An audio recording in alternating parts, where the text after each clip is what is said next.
In the heart of Dar es Salaam, where the Indian Ocean kisses the city's coastline and the air smells of fried cassava and mangoes in the sun, lived a woman with a smile so bright it could silence suspicion. Her name was Zuena. At 34, she was the kind of woman who turned heads not because of scandal, but because of her poise. A rising star in a respected law firm, fluent in English and Swahili, often seen in her neat navy blue blazers and perfectly pressed skirts. People admired her, especially the aunties at church who often whispered, "Mwanam kama huyu and I wakolwa too." A woman like this is only meant to be married. But Zuena carried something no one could see. Not even her own reflection. She had 7 abortions, each one buried deeper than the last, hidden beneath designer handbags, degrees, and dodged conversations. Zuena grew up in a conservative Swahili Muslim household, where women were groomed to be wives, not warriors. Her mother, Mama Rahima, believed the highest achievement for any daughter was marriage, a good man, and many healthy children. But Zuena was different. At 21, she left for university in Nairobi. There, she tasted freedom. She fell in love, hard, with a charming architecture student named Eric. He was tall, smooth-talking, and dangerous in all the ways women are warned about. One mistake led to her first abortion, a rushed procedure done in a backstreet clinic. She told no one, not even Eric. The relationship ended. But the secrecy didn't. One abortion turned into 2. Then 3. Different men, different years, different reasons. There was Dr. Musa, her much older mentor, who promised to leave his wife. There was David, the married client she once defended in court. There was even Amir, her ex-fiancé, who proposed one day and ghosted the next. Each man disappeared. Each pregnancy vanished. Each abortion, silent. No one knew. Not her friends. Not even her younger sister Amina, who worshipped her. By 30, Zuena had undergone 7 abortions. 7. Some legal, some illegal. Some painless, others near fatal. One almost killed her. She bled for 2 days in her apartment, alone, whispering prayers to a God she had not spoken to in years. She told herself she was okay. She built a life of silk and silence. Now at 34, her mother began pressuring her with new urgency. "Zuena, what are you waiting for? Your cousins are all married. Even Nuru, who failed Form 4, has 2 children. You, the smart one, give us nothing but handbags and silence." The pressure was daily. Calls. Texts.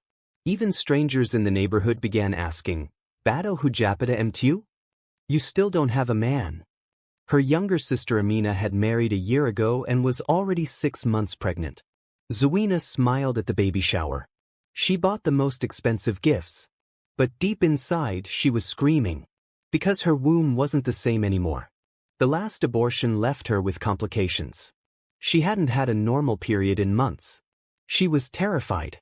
Terrified that she had destroyed the one thing her culture valued most, her ability to be a mother. Then came Leo, a Tanzanian businessman from Arusha.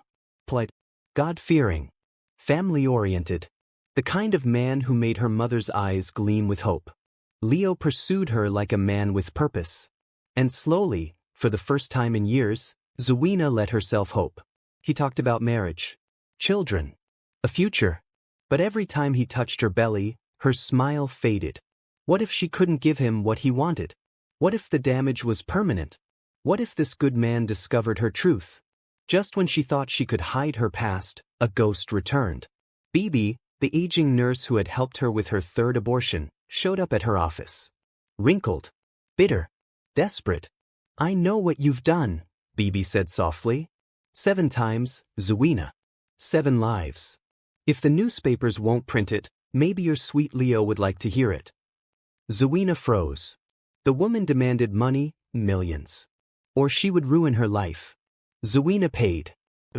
Then twice. But the nurse kept coming back. The pressure was unbearable. Zuena began withdrawing. She avoided Leo. She skipped family dinners. She ignored her mother's calls. One night, drunk and broken, she told Amina everything. All of it. Amina sat still, stunned. 7, she whispered. You killed 7 babies? Zuena nodded. Amina cried. But not for the babies. She cried for her sister. You were hurting for years, and we never noticed. Mama Rahima eventually cornered her. In the middle of a family lunch, she stood up and said, Zuina, you will be 35 this year. If you do not give me a grandchild, I will disown you. Zuina snapped. She stood up and shouted, I've had 7 children, Mama. I just didn't bring them home. The silence was suffocating. Plates dropped. Eyes widened. Amina gasped. Her uncle stood. Her mother sat back down, shaking. Zuina walked out of the room, her head held high, but her legs trembling. Leo left her. He said he loved her, but he wanted children. He didn't judge her, he just couldn't handle the weight of her past. Zuina didn't beg. Instead, she visited the ocean the next day. She sat barefoot in the sand, staring at the tide. For once, she felt free. The truth was out. There was no one left to impress. No more lies to cover. Just her and her scars. Months passed. Zuina started therapy. She left her firm and started a foundation for girls dealing with unplanned pregnancies. She named it Scarlight. Her relationship with her mother remained broken, but her relationship with Amina grew stronger than ever. Sometimes, Zuina still weeps at night. Not for the baby she lost, but for the woman she once was. But each morning, she wakes up a little stronger. A little more honest. Because in a city that demanded perfection, she dared to be imperfect. And in a culture that worshipped silence, she chose to speak. Some scars are hidden. Some are loud. But all of them are real.